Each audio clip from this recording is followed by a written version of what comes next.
તો આજે અમે એવી વાનગી બનાવવાના છે જે આદિવાસી સમાજમાં મોટે ભાગે તહેવારોમાં બનાવવામાં આવે છે ને જેનું નામ છે ઢેકળા. અને આદિવાસી લોકો તહેવાર હોય ત્યારે મોટે ભાગે ઢેકળા, પનેલા એવી વાનગીઓ બનાવે છે. તો આજે તહેવાર તો નથી પણ ખાવાનું મન થયું એટલે અમે બનાવીએ છીએ. તો ચાલો આપણે બનાવીએ.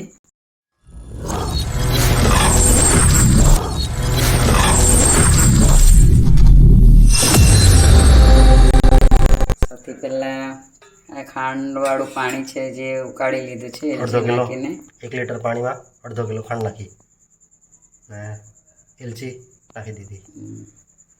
આ લોટ ચોખાનો ઝીણો લોટ લીધો છે જેને ચાળી લીધો છે. હવે આપણે એને બાફી લઈએ એટલે પાણી નાખીને ખીચું બનાવે તેવી રીતે ખીચું જ બનાવવાનું છે. આ પણ પાણી નાખતા જવાનું ને ખીચું કરતા જવાનું. હે ને ખીચું તૈયાર કરવાનું.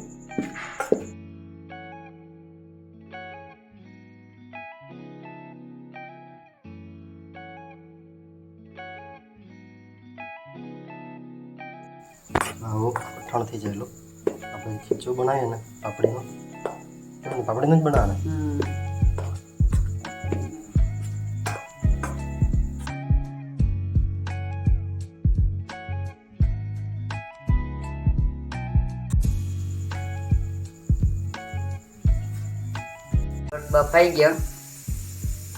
લોટ બફાઈ ગયો એટલે હવે એને લોટને થોડોક મસળી લઈએ રોટલા બનાવાય તે રીતે. પછી રોટલા જેવા વણશું એને.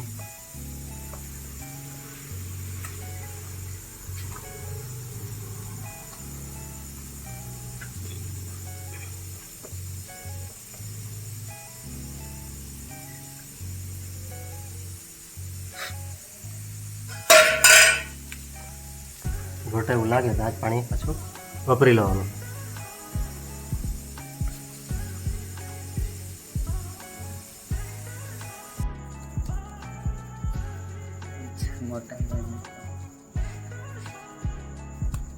હવે એવા બનાવીને રોટલા જેવા વણી લઈશું. તેલ લગાવીશું પછી બનાવીએ. ચાલો મિત્રો, આ અમારી પાસે આજે મહુડા ખરા ને, મહુડા એના બીજનું તેલ છે. અને અમારા પૂર્વજો એવું કહેતા કે આજે ઢેકળા બને એ આ મહુડાના તેલમાં જ સારા લાગે એમ. ખરેખર આનો ટેસ્ટ એકદમ યુનિક હોય. તો આ અમારી પાસે છે તો આનું જ આપણે ઉપયોગ કરીશું. અને આની આ તેલની ખાસિયત છે કે એની કઢી બનાવો ને, કઢીમાં વઘાર કરો ને, બહુ સરસ સ્વાદ આવતો હોય છે. સિંગ તેલ છે અને આ મહુડાના ડોળીનું તેલ છે. અને હવે તેલને આ રીતે લગાવી લઈએ. પછી એને રોટલો જેવો બનાવવાનો હોય એમ તો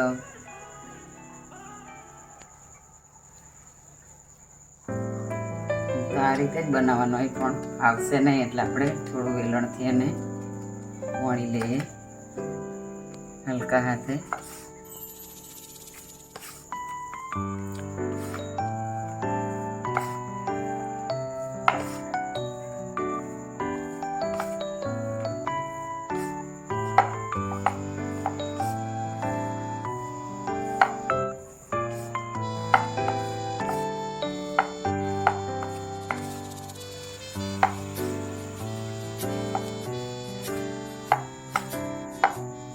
પર આ રીતે પાછું તેલ લગાવી લઈએ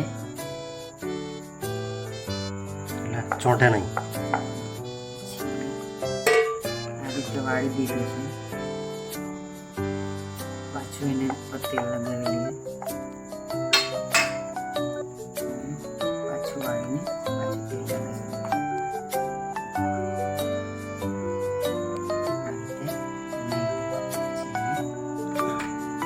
દીધું છે.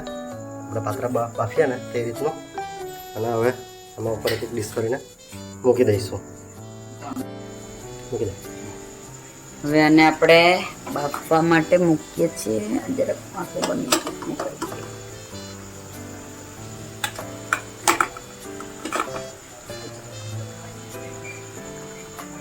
લાડુ બી બનાવ્યા છે એમાં.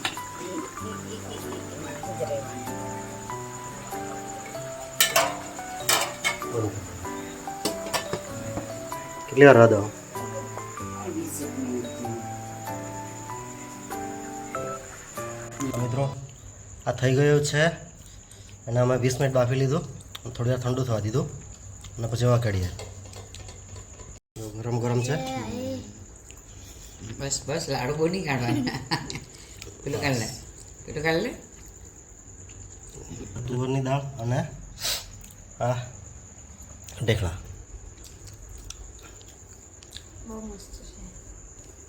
હવે હવે મેડમ પણ ચાખી લીધું છે કેવું લાગે ખૂબ સરસ. મેં બનાવ્યું તો સારું લાગવાનું કે જેવ તેવું બનાવ્યું કે જેવ તેવું બનાવ્યું કે તો પછી તું બનાવ જોરદાર જ બનાવે ચાલો હવે જમી લઈએ તમે પણ આ રીતના બનાવીને ખાજો અને તમે કેવી રીતના બનાવે તે કહેજો ચાલો બાય બાય